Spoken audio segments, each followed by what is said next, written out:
Hello everyone, मैं हूं भागीरथ गिरी और इस वीडियो में मैं आपको HTML और CSS से बने हुए पेज का सेकंड पार्ट समझाने वाला हूं। पिछला वीडियो था इसका फर्स्ट पार्ट जिसमें हमने आधा डिजाइन बना लिया था। तो अगर आपने पिछला वीडियो नहीं देखा तो प्लीज पिछला वीडियो देखिए ताकि आपको वो कंसेप्ट अच्छे से समझ आ जाए।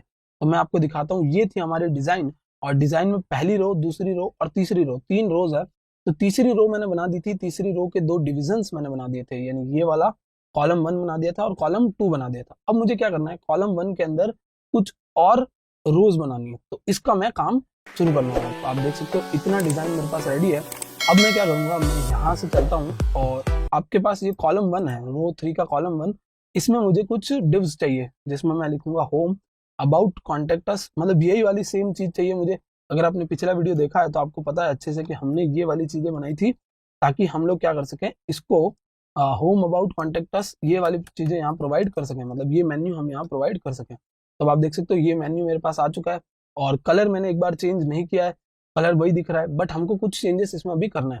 तो मैं सबसे पहले इनकी क्लासेस हटा देता हूँ, मुझे ये वाली क्लास नहीं चाहिए एज इट इज, मुझे सिर्फ वो डिव्स चाहिए थी, क्योंकि मुझे क्या करना है, रो 3 के कॉलम 1 को डिवाइड करना है और इस तरीके की डिव्स लेके आनी है। इस तरीके का मुझे क्या चाहिए, डिव्स चाहिए। तो ये वाला मैंने हटा दिया सारा और अब आप देख सकते हो ये मेरे पास आ चुका है। जो डिजाइन मैं आपको फिर से दिखाता हूँ, बॉक्सेस जो है हमारे पास, home, about, contact, home, about, course, gallery, contact us के, वो आ चुके हैं। अब मुझे इनके अंदर कुछ CSS लगानी होगी। तो इनके अंदर CSS लगाने के लिए आप क्या करोगे, इनके अंदर CSS लगाने के लिए आप कुछ इस तरीके से लोगे, रो 3 का, सॉरी, रो 3 कॉल 1 का रो 1। तो मैं आपको समझाता हूँ अभी इधर से। रो 3 मतलब पहली रो, दूसरी रो 3 कॉल 1 की रो 1, इस तरीके से हमने CSS को नाम दिया हुआ है। तो ये हो गया मेरा पहला और इस तरीके से मैं सारे के सारे नाम दे दूंगा एक बार और फिर हम लोग प्रॉपर्टीज इंप्लीमेंट करना शुरू करेंगे। ये हो गया 2, 3, 4 और 5। अब आप क्या करोगे, सबसे ऊपर हेडर में जो मेरी CSS लगी हुई है उस पर काम करोगे। सबसे पहले आप दोगे यहाँ पर विड्थ। विड्थ में आपको कितना देना है, विड्थ में आपको 250 पिक्सल्स देना है क्योंकि आपका जो कॉल 1 है वो 250 पिक्सल्स का है, रो 3 का कॉल 1 250 पिक्सल्स का है। और जो हाइट है आपको वो मेंटेन करनी है कितनी, 40 पिक्सल्स की। हाइट आपको कितनी मेंटेन करनी है, 40 पिक्सल्स की। आप देख सकते हो यहाँ पर 40 पिक्सल्स की आपको हाइट देनी है। तो ये हो गया पहला। एक बार मैं पहला दिखाता हूँ आपको किस तरीके का दिख रहा है। आप देख सकते हो एक गैप आ गया, बाकी सारे नीचे चले गए। तो इसी तरीके से मैं बाकी सारे भी मेंशन कर देता हूँ पहले। तो ये मेरा हो जाएगा सारों के सारों के लिए। तो ये हो गया 1, फिर यहाँ से 2, फिर 3, फिर 4 और फिर यहाँ पर मैं मेंटेन कर देता हूँ इधर 5। तो आप देख सकते हो पांचों के पांचों यहाँ पर मेरे पास आ चुके हैं। अब मुझे अगर इनके टेक्स्ट को सेंटर में लाना है तो टेक्स्ट को सेंटर में लाने के लिए मैं क्या करूंगा, इसका जो पेरेंट है रो 3 का कॉल 1, उसमें लिखूंगा टेक्स्ट और यहाँ से टेक्स्ट अलाइन सेंटर। तो ये हो जाएगा मेरा सेंटर। तो सारे के सारे सेंटर में आ चुके हैं। फॉन्ट की साइज बढ़ानी है, फॉन्ट की साइज भी उसके पेरेंट को दे देना है। तो जैसे आप पेरेंट को देते हो, पेरेंट अपने आप अंदर अपने चाइल्ड्स में बांट देता है, चिल्ड्रन में बांट देता है। अब मुझे इनको कुछ कलर्स देने हैं, तो मैंने जो ऊपर कलर्स दिए उन्हीं के रिवर्स कलर दे देता हूँ मैं एक बार, ताकि ज्यादा कलर कोड्स मुझे यूज ना करना पड़े। तो मैं रैंडमली कुछ भी कलर्स दे देता हूँ। यहाँ से पहला कलर इसको दे देते हैं और दूसरा कलर, जो मैंने कलर्स लिखे होते वो सारे एक बार मैं दे रहा हूँ और फिर आपको विजिबल हो जाएंगे।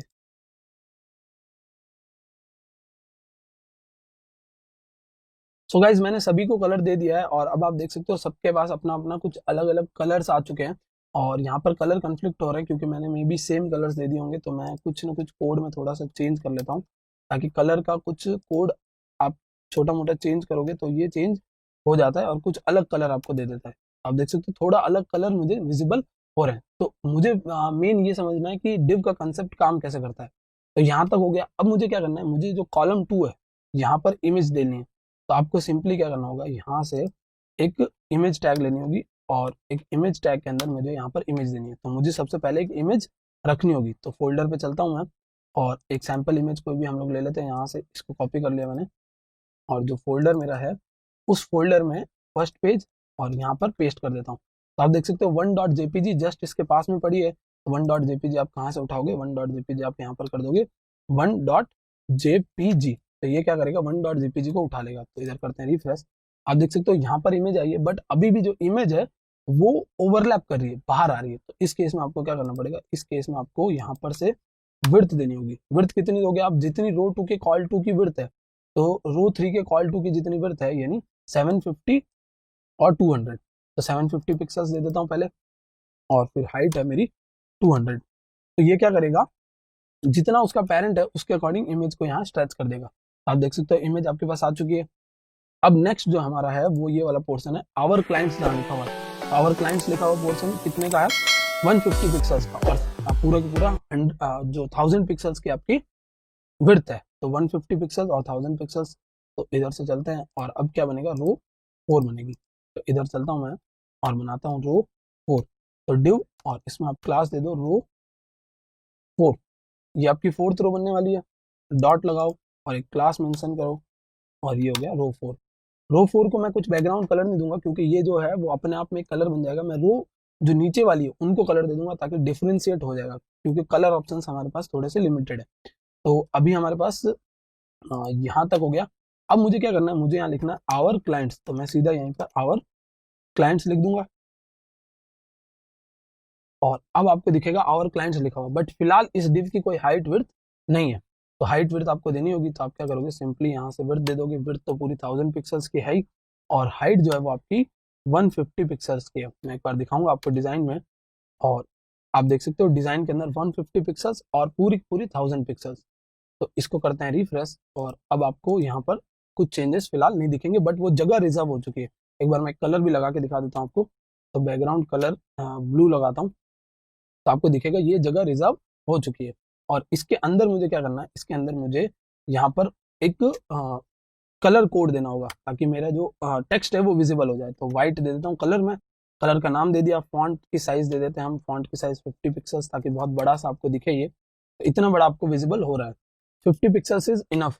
अब आपने देखा कि यहाँ पर कुछ मे भी कैलकुलेशन मिस्टेक की वजह से ये वाली जो नीचे की जगह है वो हमारी बच नहीं पाई। तो मैं इसको 50 पिक्सल्स कर देता हूँ, सिर्फ थोड़ा सा कम कर देते हैं, क्योंकि हमको इतना बड़ा आवर क्लाइंट लिखने की जरूरत नहीं होगी। तो आप देख सकते हो आवर क्लाइंट आ चुका है।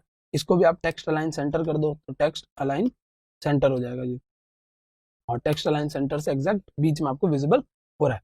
अब मुझे क्या करना है, मुझे नीचे ये इमेजेस लगानी 3। तो पहले मुझे नीचे इमेजेस के लिए एक पूरी रो बनानी पड़ेगी। तो इस रो को मैं यहाँ पर बनाऊंगा। तो इस रो के लिए आपको क्या करना होगा, यहाँ से एक दूसरी रो डिव क्लास और रो 5 बनानी होगी, और रो 5 के अंदर आपको इमेजेस चाहिए 3। तो आप उसके लिए क्या करोगे, और डिव्स बनाओगे। डिव 1, रो 5 का कॉलम 1, कॉलम 2, कॉलम 3। इस तरीके से 3 कॉलम्स बनेंगे। कौन से कॉलम, ये आप रो 5 देख रहे हो, जो image here, image here, image here, ये 3 कॉलम्स हैं। तो आप क्या करोगे, सिंपली यहाँ क्लास रो 5 और कॉल 1, रो 5 कॉल 1। इसी तरीके से रो 5 कॉल 2, कॉल 3, कॉल 4। इस तरीके से आप जितने कॉलम्स हो वो मेंटेन कर सकते हो। इधर इधर मेरे पास कितने होंगे, फिलहाल 2 और 3 कॉलम्स होंगे। इनकी सीएसएस अपन यहाँ पर डिफाइन कर देते हैं, डॉट। और आप क्या करोगे, सबसे पहले रो 5 को दोगे। तो रो 5 को मुझे कुछ हाइट विड्थ देनी होगी। तो रो 5 की कितनी हाइट विड्थ है, रो 5 की हाइट है 100 और विड्थ है पूरी की पूरी 1000 पिक्सल्स। तो इधर से मैं विड्थ लगा देता हूँ, विड्थ 1000 पिक्सल्स, और हाइट जो मेरी होगी वो 100 पिक्सल्स की होगी। और बैकग्राउंड में कलर दे देता हूँ। बैकग्राउंड का कलर कॉपी कर लेते हैं हम लोग कोई भी, ये कलर कॉपी कर लिया। और अब आपको ये यहाँ पर विजिबल हो जाएगा। तो आप देख सकते हो ये मेरे को विजिबल हो रहा है। इसमें मुझे 3 इमेजेस सेट करवानी है। तो मुझे 3 इमेजेस जो सेट करवानी है, मैं इसको थोड़ा सा बड़ा कर देता हूँ, 150 पिक्सल्स। तो 150 में पूरा कवर कर लिया इसने, तो हम लोग 100 ही रखते हैं, 100 इज इनफ। इसमें मुझे क्या करना है, 3 इमेजेस डालनी है। 3 इमेजेस डालने के लिए आपको क्या करना होगा, रो 5 का कॉल 1 बनाना होगा सबसे पहले। रो 5 कॉल 1, और 1000 के 3 हिस्से करेंगे। तो विड्थ को मुझे एक बार 330 पिक्सल्स रख देता हूँ। हाइट में क्या करूंगा, जितनी है उसकी उतनी रख दूंगा। हाइट अपने पेरेंट के अकॉर्डिंग ये लेगा, हाइट 100 पिक्सल्स हो जाएगी। और इसको एक बैकग्राउंड कलर हमको देने की नीड नहीं है। इधर मैं एक इमेज दे दूंगा। पहले मैं आपको तीनों बना के दिखा देता हूँ। ये हो गया पहला, ये दूसरा और तीसरा। इधर से हम लोग 2 लगाएंगे, 3 लगाएंगे। तो ये 3 अभी यहाँ पर आ चुके हैं, बट दिख नहीं रहे क्योंकि हमने कुछ लगा नहीं रखा कंटेंट। तो मैं इधर फिलहाल कोई इमेजेस नहीं लगाते हूँ, मैं सीधा इधर लिख देता हूँ इमेज 1, और इधर आप इमेज 2 लिख दो। आप इमेज लगाना चाहो तो इमेज टैग का यूज भी कर सकते हो। इमेज 1, इमेज 2, इमेज 3 लिख देते हैं, इमेज 3। तो ये 3 आपको इधर दिख रहे हैं, बट अभी वो नीचे की तरफ आए हुए हैं, मतलब वो रोज ले रहे हैं। तो आपको इसको कॉलम में डिवाइड करना है। बहुत सिंपल सा, आपको क्या करना होगा, सबको फ्लोट लेफ्ट करवाना होगा। तो सभी को फ्लोट लेफ्ट करवा देते हैं हम लोग। तो फ्लोट लेफ्ट से आप देख सकते हो इमेज 1, इमेज 2, इमेज 3 के लिए ये सेक्शंस बन चुके हैं। इनको मैं थोड़े से कलर दे देता हूँ अलग, ताकि ये आपको समझ में आ जाए कि हाँ सेक्शंस बने हैं पूरे अच्छे से। तो इधर मैं देता हूँ बैकग्राउंड कलर, और पहला एक सेक्शन के लिए दे देता हूँ, 2 सेक्शंस के लिए दे देता हूँ, तीसरा वाला अपने आप डिफ्रेंशिएट हो जाएगा। तो 2 सेक्शंस के लिए मैं यहाँ बैकग्राउंड कलर दे देता हूँ और तीसरा अपने आप डिफ्रेंशिएट हो जाएगा। तो इधर से ये आप देख सकते हो 2 को मिल गया कलर, तीसरा अपने आप डिफ्रेंशिएट हो गया। आप चाहो तो इसके अंदर इमेज लगा सकते हो, जैसे वही सेम इमेज मैं यहाँ पर लगा देता हूँ। तो इमेज टैग को यूज कर लेते हैं हम लोग नीचे भी, और पहली इमेज इधर लगा देता हूँ मैं एक।